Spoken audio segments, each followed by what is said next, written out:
Film Diet Podcast. And then it's just sequel after sequel after sequel. There was no character development at all. Just that on pure technical levels. There are filmmakers that don't want it just to be an entertainment experience. Hello and welcome to Media Academy Online's Film Diet Podcast. I'm Brandon and you're Dana. Yes. We're continuing on our Star Wars journey and we are venturing into Attack of the Clones, Episode 2. Here we go. Here we go. So, we left off with the Phantom Menace. And that was interesting to revisit. And this one's pretty much just a continuation from that, really. I mean, we got good, we got bad, mostly bad in this one.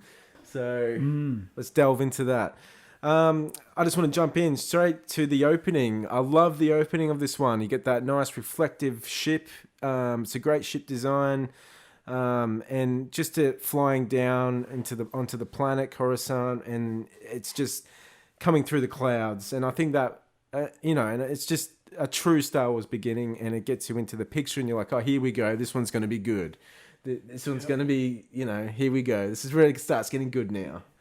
And unfortunately, it's ruined by some really poor, crappy camera placement. As soon as you get your first sort of dialogue moment, or just when you start seeing actors coming out of the first spaceship on the landing dock or bay, and it just looks like TV.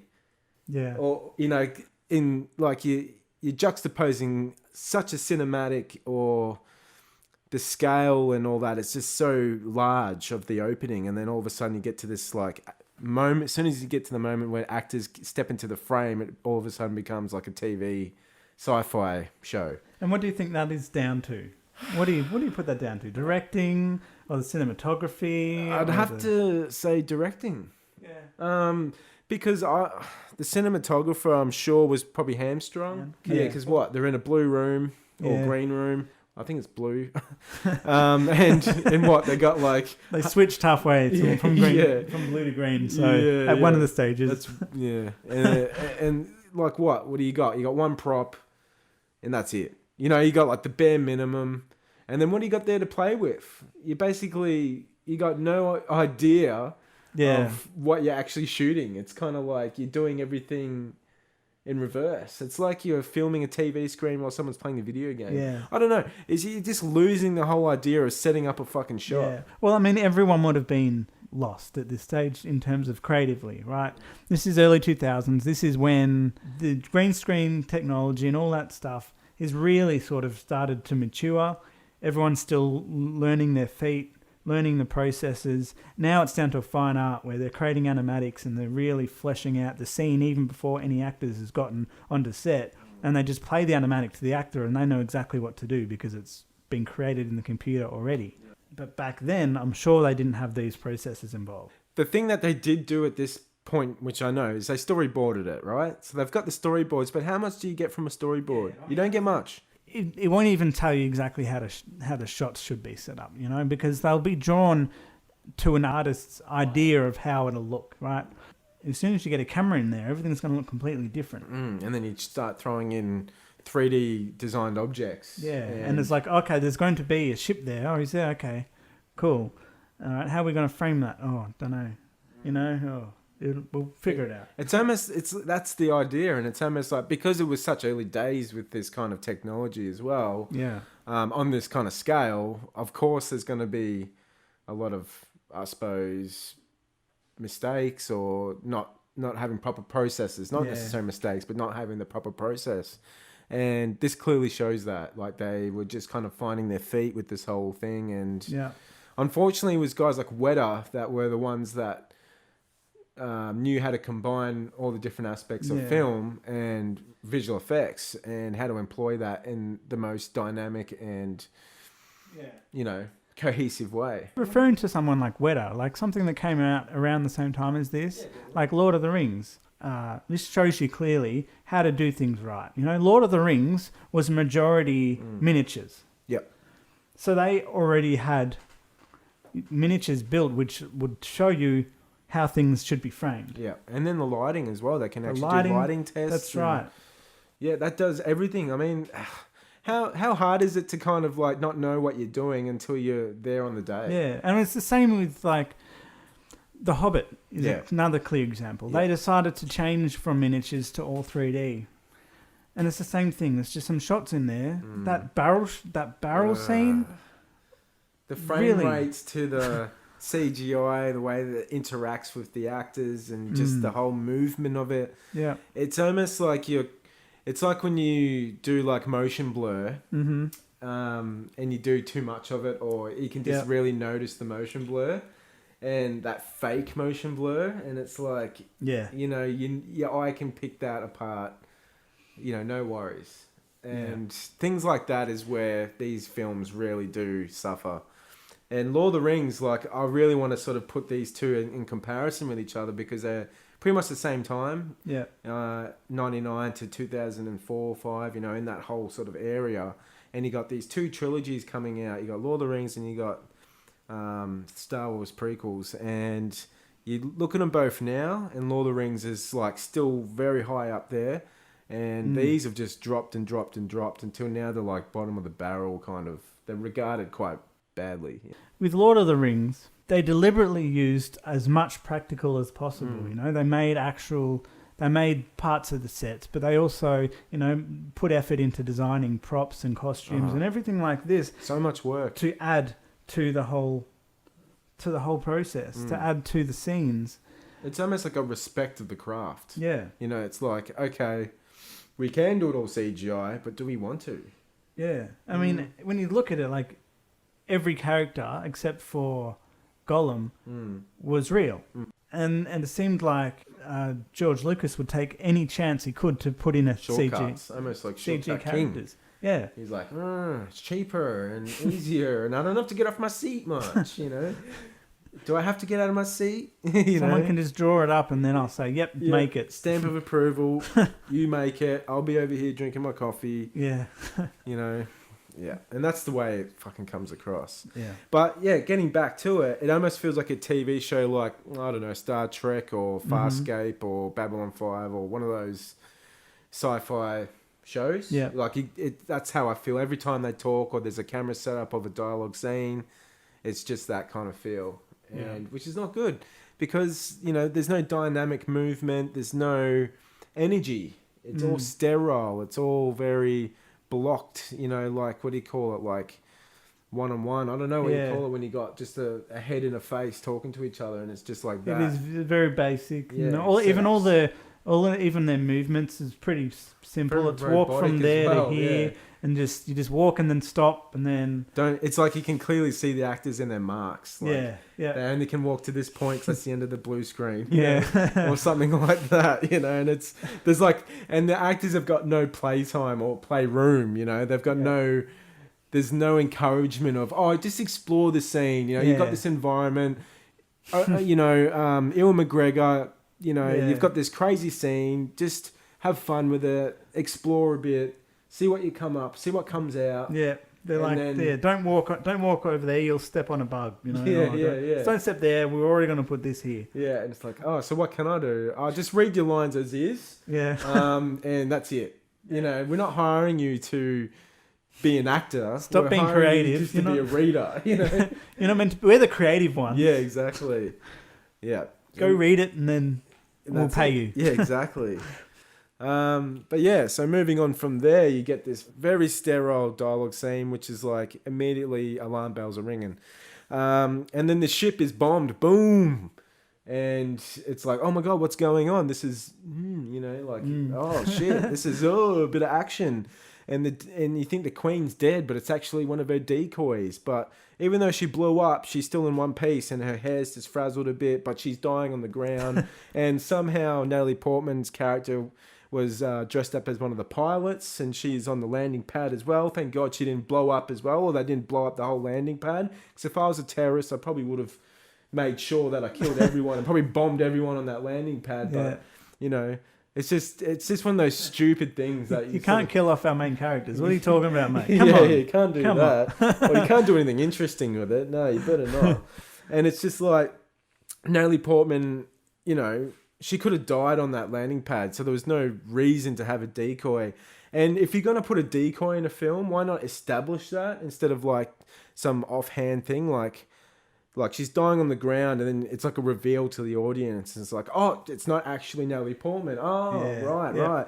But it's like you could have played with that. You could have created some threat, or you could have had, you could have stretched that starting out and had this kind of like you're following the Queen and you actually think it is Natalie Portman for like a good 10 minutes. Yeah, that would have been and great. Actually, and then all of a sudden, directing. Yeah, and then all of a sudden she fucking dies, and then you're like, what? Yeah. And then it's revealed that it's not actually the Queen. Like, why have something like that in your film if you're not going to capitalize on it and actually make it a part of the kind of, what do you call it? The kind of the bones of the film. You're not going. It's just almost like a throwaway thing, and it's like, oh, let's just move on from that now. Yeah. And it's a thread that I think is really missing in this film. Like, that should have been basically the first half of this film, if not majority of this film should have been like the Queen from the first film is being hunted, and the Jedi have got to protect her and be her bodyguards, essentially, which they are in the first part of this film. But it's not capitalized on. It's not explored in any kind of depth. It's just very surface and throwaway. Why are you talking about character development, mate? That shouldn't be a... Wrong film? Am I in the wrong... You're in George Lucas's world now. Yeah. And I'm starting to think I should be just keep to my Martin Scorsese films, or, You don't want to have some decent content there, do you? No, probably not. You don't want to have a good time. No. So yeah, I just think, you could have really explored the paranoia of being hunted, being... assassins coming after you. Like, that whole idea is tension. Isn't that what good action and film is about? It's like tension. That is film. Rise and fall of tension is film. Yeah. Full stop. Yeah. And perspective and showing audiences what they need to know at any one time to tell that story, rather than showing them everything. Show them little bits from different perspectives and then reveal it as you move along. So it's not all just... okay, now this person is here and he's doing this. This person is here. It's very dumbed down to the kids. Like, this is where Star Wars has got its knickers in a twist in a big way, because it's like, we need to appeal to kids. We need that sort of darkness in it. And it just kind of hodgepodges into this void of, I don't even know. Like, it doesn't know who wants to be for. Yeah. Wants to be for too many people. Yeah.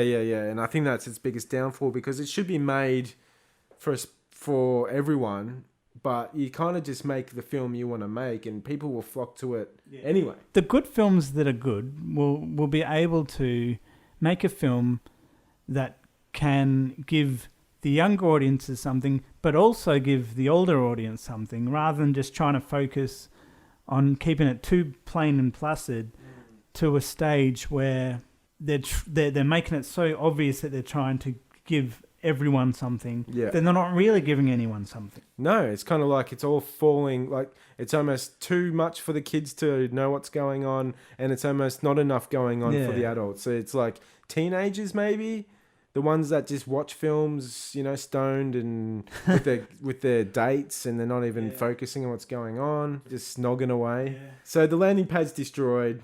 Whoop-de-doo. Okay. And unfortunately, this doesn't quite go anywhere, and it does continue with the shapeshifter assassin that comes into it a bit after the beginning, and that thread of her being hunted, is continued on. And once again, it's another throwaway moment, because you get this scene where she's asleep in her bed, and this robot drops off these two slugs that come through the window and then slither onto her bed and are about to kill her, and then Anakin and Obi-Wan just run in and kill them within 2 seconds, and you had a bit of a tension build there, but I think it's just so throwaway once again. It's like you keep building up these moments, but you're not capitalizing on it. It's just kind of like it keeps falling short, and it just feels like it's none of this stuff is kind of utilized in an interesting way. It's kind of just, okay, here's this part. It's almost like you can almost break down the shots or the storyboard or something, the script, It's like, okay, we got this moment, shoot it, done, next moment, shoot it, done, next moment. It doesn't feel like there's any kind of fluidity or kind of narrative interweaving. Like, the story's not really interweaving. It's not really complicating itself. It's just kind of falling apart as it's moving along. Yeah. It's not really building up. It's not, you know. It feels like it's relying on visual spectacle all the time. Give us something big in our face. Yeah. But they focus too much on that they're forgetting about the basics of filmmaking. Yes. You know? Totally. You know, story, character developments. You know, cinematography almost, you know, it's not just the cinematography on its own. It's just the editing, the structure of the shots. They all should be put together to create that story. Yeah. Everything should be working for a single goal. Yes. And you can clearly tell that it's not. No. You know, it's really just simple setups. And yeah, I mean, you got great design work. Like all Star Wars movies have great design work, from sound, you know, to the creature design, to the environments. And they're always very ambitious, and it's great to see that, you know. So you know that there's people there really trying their best. Yeah. Really trying to... Great artists. Yeah, do their thing. But then you get... There's just... You can tell there's no overhead control, where there's that vision, where there's that Peter Jackson, or, you know, that Steven Spielberg in his prime, you know, where they just have that vision in their head, and they're like, every little element is serving that purpose, that story. Yeah. Is there a reason for that camera setup? Why is the camera there?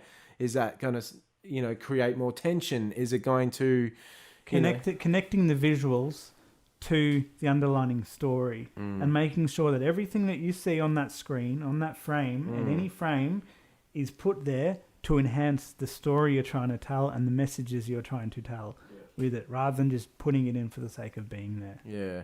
It almost just feels like George doesn't know about camera setups, or he just can't be bothered with it. I don't know. Maybe it's being hamstrung by the whole blue screen bizzo, like where you... I'm sure it would have thrown everyone off, including him, including George. I don't know. We'll just figure it out in post. Yeah. And it clearly didn't work. And, you know, you got this shape-shifted character, the assassin, right? This whole bit confuses me to this day, because it's like... You got this assassin going after the queen. Okay, right. Okay, cool. She's been hired by another assassin, a bounty hunter, the Boba Fett father character, Jango Fett, right? So he's employed another assassin to go kill the queen, okay? Why the fuck doesn't he just go do it in the first place? And then, let alone that, she has dropped off a robot or droid that will eject out 2 slugs, worm things, to kill her. So how many steps is that? You got 2 worms coming out of a droid, coming from a shapeshifter woman who's been employed by a bounty hunter. Like, what the fuck, man? Like, can't we just skip all that and just get to just make the bounty hunter the assassin? Like, interesting visuals, mate. Yeah, interesting visuals. And then you got the shapeshifter that doesn't even shapeshift until she's dying on the ground. You don't realise she's a shapeshifter until she's literally dying on the ground. And she turns into this alien as she dies. She's a normal human, and then she turns into an alien as she's dying. And it's like, did I miss something? Like, was there any purpose for it? Like, she was running through crowds trying to evade the 2 Jedis. So, like, she's trying to get away from them. And she doesn't even shapeshift to change her appearance. Like, what? Well, I'm sure maybe someone out there can prove me wrong and tell me different, or say... Maybe they already spent all their their visual... Maybe they cut a few scenes out. And they're like, oh, we can't actually afford to have her shapeshift here. We've put too many explosions in already, spent all of our George really, effects money on George really wants that stupid thing in it, so we can't do that cool thing. Yeah. Anyway, so it's already feeling very convoluted about such a simple premise. A simple premise, convoluted unnecessarily. So then we get more boring meeting scenes between Jedi councils and Emperor Palpatine, or Senator Palpatine. I can't remember what the fuck his title is, but Palpatine. And there's this lacking energy again. Every time you got people sitting in seats. You got Samuel Jackson there, one of the most dynamic, charismatic, energetic voices and actors of our generation, or the last few generations, that will basically can make anything sound cool. Yeah. He's almost falling asleep on camera in this fucking film. Like, on any of the scenes he's in, he's like, it looks like he's not even there. Like, he's just like, what? Why would you hire an actor that is so charismatic to play someone that is uncharismatic? Like, he's just talks monotone, just sits there, he's half falling asleep in his chair. You know, Yoda does more than fucking Mace Windu or Samuel Jackson does in this film, you know? That's true. Yeah. Because I remember being so excited when they announced Samuel Jackson's going to be in it. Not only that, he's got a purple lightsaber, which had never been done before. He's this cool Jedi character. He had this awesome backstory. Character design's cool. Yeah, everything's cool. And then, what's this? What's this? It feels like you're watching something completely divorced from anything that's interesting. You know, it's just like, okay, how do we make this as boring as we can make it? Fuck's sake. All right. So we're building and establishing not much character here. And this is the problem because we keep introducing these Jedi Council characters, the Palpatine character. We got Yoda present. You know, we got all these alien characters and stuff like that, but it just doesn't feel like you're building relationships or there's, you know, they're just talking and there's nothing really coming to fruition. There's just no real character depth once again. And it just feels like, why am I even listening to these people talking in a fucking room? Like, what has that got to do with anything? Why aren't they moving? Yeah, why aren't they standing? Why are they just sitting there? Get them to do something. Yeah. Can you just like jump up and down? Like do some cartwheels or something? God damn, play some cricket? I don't know. Fucking space cricket. Yeah, space cricket. That would be interesting. Yeah. Space Jam. Get Michael Jordan to play Mace Windu, maybe. You can just have him rock off in halfway through the scene. Yeah. That'd be alright. Fun. Yeah. Shit, wrong film. Oh. Yeah.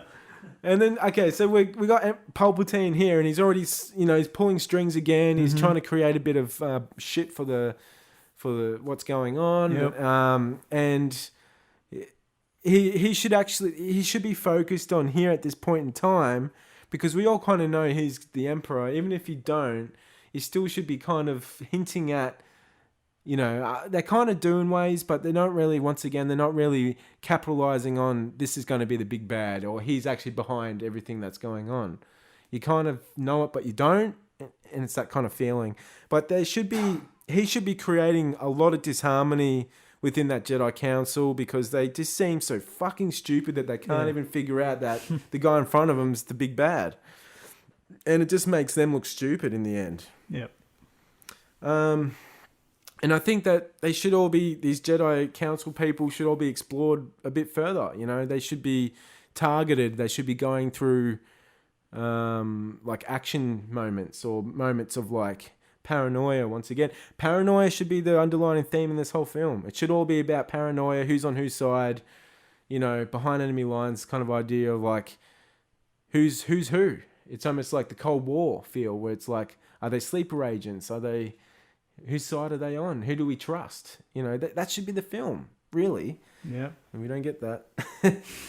And even Yoda just seems like slightly off, and he's not in his character. Like, his voice sounds different. Like, which is fine. He's meant to be a lot younger in this, and he's not crazy like he is in the later films. Well, I mean, he looks different. And he looks different. He's CGI, and he's not. I really don't think that helps. No, at all. It just seems so like divorced from each other, and like. Which even with Mandalorian, like when you got that little baby, they've made it look puppety. Yeah, it's just great. It just reminds me of Gizmo from Gremlins. Mm-hmm. Like, it's got that cuteness to it, and, and it moves like him, and it's that same technique, and it's won everyone over in a heartbeat. Like, he's already taken the internet by storm, and I think he's already risen to be one of the favorite Star Wars characters. And it's understandable why. This is what you just got to make things real. Mm-hmm. Make us believe it. Yep. Don't just create things in a computer because it's easy. Yeah. Or cheaper. Yoda, really, I feel disconnected by Yoda in it, just because I know he's not real. Yeah. There's nothing to look at. Nothing to feel. And it's like Dark Crystal. Like, if you're going to make like the new Dark Crystal show, are you going to do that all in CGI? No. What's the fucking point? Yeah. No. And I feel like someone needs to say that to George. Like, George, when he was saying like, oh, I just think we should do it all in CGI because I think it'll be a lot easier. Yeah. I think people should have turned around and been like, do you know what makes those first 3 movies work, George? And why people still watch them today? Is because they're fucking real, dude. You know? I understand computers are awesome and they're doing some cool things. Yep. But, mate, ain't gonna last, Now looking back at it and you look at it, it really shows. Oh yeah, like I've been rewatching them, and my girlfriend's like, "Why are you watching this for? Yeah. These are shit." And I'm like, "Yeah, they are."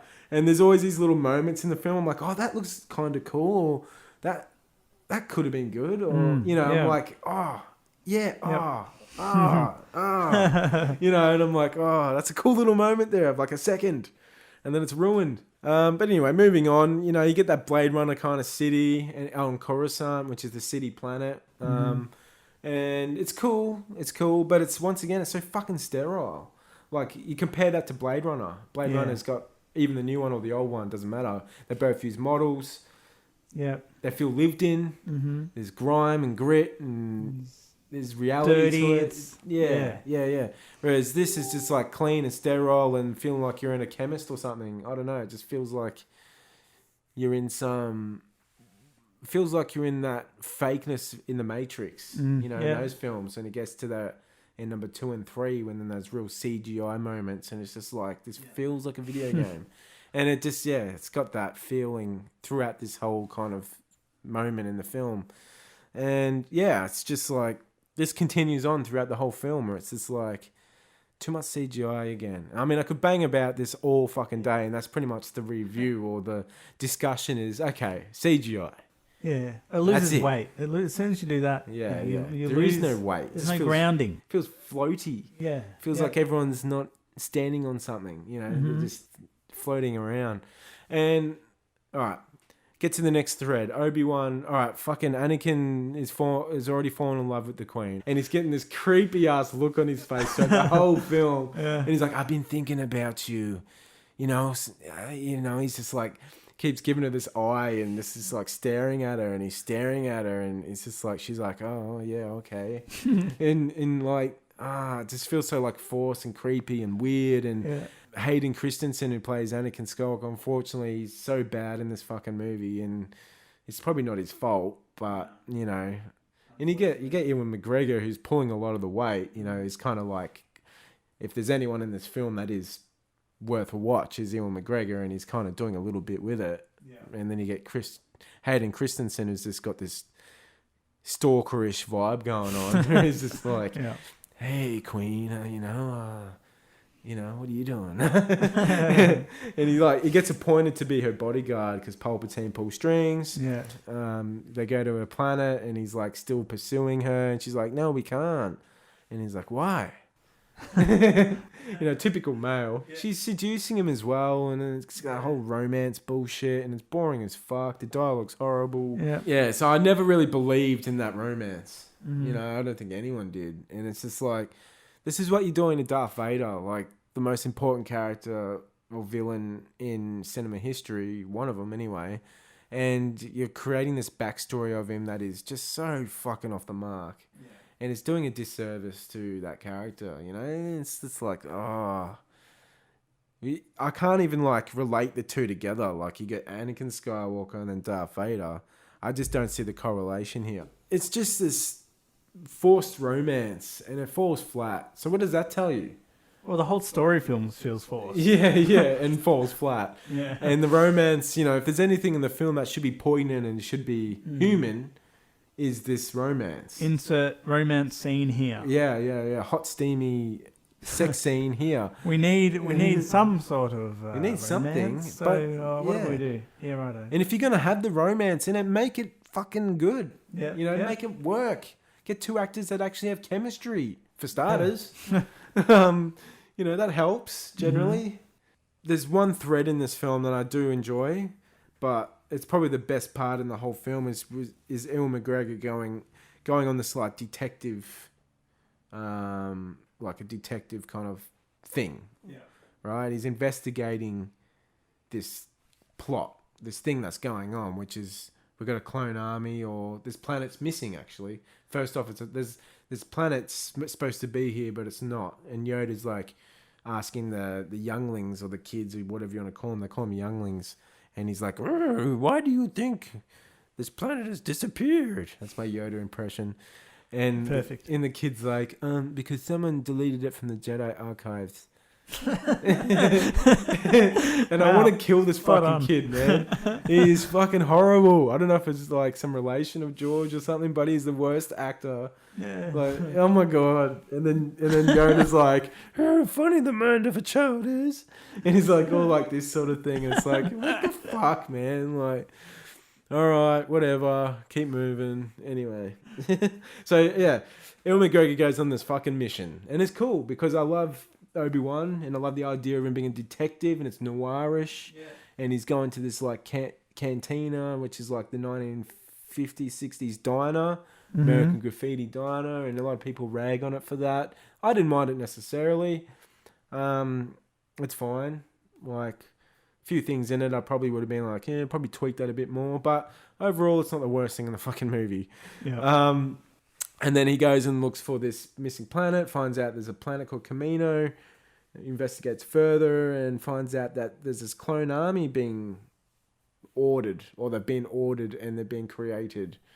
And it's like, what? Okay. Being bought on eBay. Yeah, basically. Some Jedi's going there and going, okay, we're going to need this clone army, all right? Here we go. Yep. Made an order. Yeah. Anyway, Red Letter put it in a really good way, but you watch their video and, you know, they talk about this really interestingly. It's funny as. But, yeah, anyway, it's so stupid. And it's just like, what the fuck is going on? You got a clone army and they're all these, you know, Maori guys. Temuera Morrison from... Once Were Warriors, and he's a fantastic actor. He's a really good actor, and you know, to put him in a Star Wars film, I was like, that's Jake the Muss. Like, do you know who you're putting in Star Wars here? Like, you know, it's cool. I'm all for it, but like, yeah, it's just weird how he ended up being like the prototype stormtrooper. You know, a New Zealand guy ends up being like the main Imperial stormtrooper, and I always just felt like funny about that.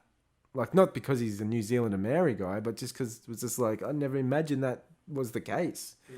You know, like this clone army, and it's just like, okay, I thought they were more like, I don't know, I always thought stormtroopers weren't necessarily going to be clones, like the clone army. I didn't think they were going to be all just this one clone. I thought, I don't know what I thought, but I didn't think it was going to be that. Yeah. And it just, I don't know, it feels weird. It just feels weird. And then you got all these CGI versions of him running around, and, you know, they started just CGIing clone troopers. Like, they could have just had people in outfits, but they're all CGI, and it looks like shit. And yeah, I mean, where do we go from here? We got Obi-Wan. He finds out that they're not supposed to be, like, he's like, why we got a clone army? And Yoda's like, we didn't order any clone armies. And he's like, what? So who did? He's like, I don't know. I must investigate further. And it's just like, basically, and it's just like, what the fuck is going on? This is so weird. Anyway, so there's clone armies. They're going to take over, and la-di-da-di-da, Palpatine's pulling all the strings. And then you get this awesome actor in this film, Christopher Lee. He was also in Lord of the Rings. Yep. So once again, we got another little tie in there. And he's so much better in Lord of the Rings than he is here. You know, he's not a bad character in this series. Like in the Clone Wars, I love the idea of him. He's meant to be like this count, you know, like a Dracula, like what he used to play in the olden days. You know, and that's perfect. You know, and I love that idea. But why don't you focus on him and make him like the main villain, or make him very prominent and make him really interesting and, you know, mysterious, or make him like Dracula, or, you know, not like Dracula, but make him a formidable foe, not just like some old guy that's just like says a few lines here and there and doesn't really have an impact on the story. Well, if you compare, again, we're comparing Lord of the Rings here. You know, what is the difference here? You're working with a director who is a storyteller first and foremost. That's why Peter Jackson, you know, he's great. He's a visionary too. He's so good at the vision. But he always bases it on furthering the story. And that's storytelling. That is filmmaking. Yeah. 101. Visuals must assist the storytelling. Yeah. And if it's not, what's the point of it being there? Kind of feel like for these prequels, someone didn't tell George that. So It's almost like everything you do outside of that idea or that theory is a distraction, and it starts cluttering up and it starts blurring that focal point. You start making things unclear, and the audience starts forgetting what they're supposed to be following or what they're supposed to be rooting for, what they're supposed to be looking for. And it feels like the story was a second thought.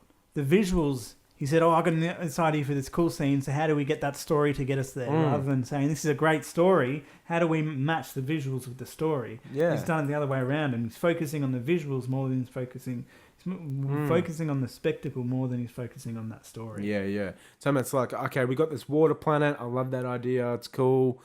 But there's a clone army there because I need to write in. We got a clone army. It's like he's got these ideas and things, but it's not cobbled together in a solid way. It's just very like this, that, and it's not really connected nicely.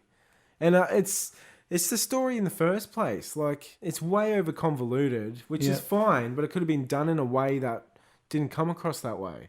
Like a few more rewrites of the script probably would have been more than ideal, and by different people. Yeah. Script doctors or whoever, to go, okay, these ideas are great, but to put all this in one film or move this here, move that there, take this out, And even on set, just got to be like, hey, actor number one, what do you think your character would do for this scene? Do you think this is working? Yeah. No, I don't think my character would do this. So what would he do? Let's sit down. Let's discuss it. What if this was your character? Where would you go? What would you do? Would you walk here? Would you walk there? Would you interact with this person this way? Would you feel this way? What are your emotions at that time? Yeah, and this is where I think filmmaking, when you start getting to that system, and they're not in the Hollywood system per se because it was Lucasfilm. He pretty much had control. I'm sure his bank account was the thing at the end of the day that was, or the producers, that were the money men that were like, oh, no, we've got to get this shit rolling. But hey, we're making art here. We're not just, okay, we need to make money too, but, we got these great actors. We can do something really wonderful here. Let's just spend a day fleshing out this or this, an hour, 3 hours, whatever it is, work that shit out. You're going to get good actors in. Let's sit fucking down. Use them. Let's sit down and let's make it work. Make it work instead of making it hurt our eyes. Once again, I get to that point in this film where I just hit a wall and I'm like episode 1, I just keep talking about the film and then I hit a point and I'm like, I'm just fucking bored now. Yep. And that's pretty much like these 3 films. It's like I hit a point and I'm like, I'm actually bored now. Yeah. And then you get that, like, you get that all that reveal, you get the romance, and then you get into that kind of last, I guess you get the Obi-Wan Jango Fett fight, which is pretty cool, but you start realizing that some of his weaponry, Jango Fett is pretty fucking stupid and things like that. But whatever, kids will probably like it. But, you start moving into the last kind of act, and it's basically just building up to that big action scene. Yeah. And it's just a big battle. Once again, every film's going to end in a big battle. Yeah. And it's CGI on CGI. You got CGI clone troopers fighting bug guys, and you got, it just turns into a video game. And then you got Christopher Lee fighting Yoda. And it's like he's, for one, Yoda should never wield a lightsaber. Yeah. It's like, that's so stupid. And it's just this proportions. Yeah. It doesn't. This little thing just flipping around and doing all this sort of shit. And you're like, Yoda is meant to be like wisdom man. He's supposed to be like Mr. Miyagi. In the first one, he got carried around in the back. Yeah, exactly.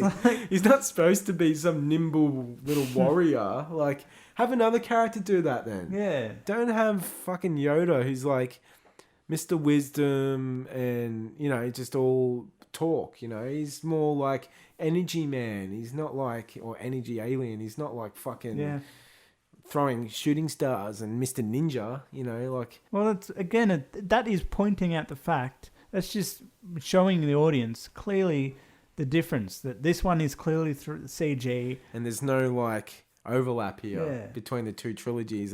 There's a big separation there. Where it's like if I was him and I said, okay, I'm going to do CG for this character, I would do my best to make sure that character is as close to the original as possible.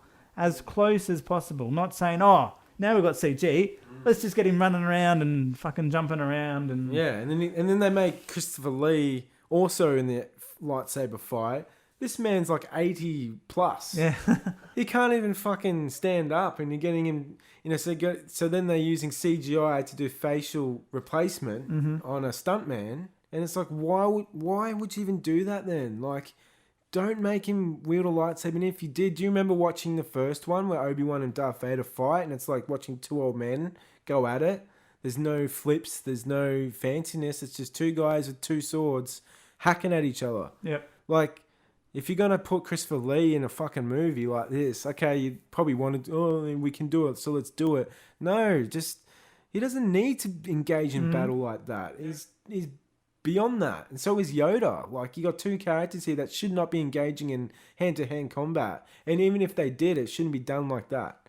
It should be done almost like they're old people. Yeah. Oh, Yoda's not old now, but you know what I mean? It should be done in a way that's not, like, to the characters. That makes sense. A lot of great choreographed scenes, you know, a lot of the great ones that you think about in any film, they're usually simplified, shot simply. Yeah.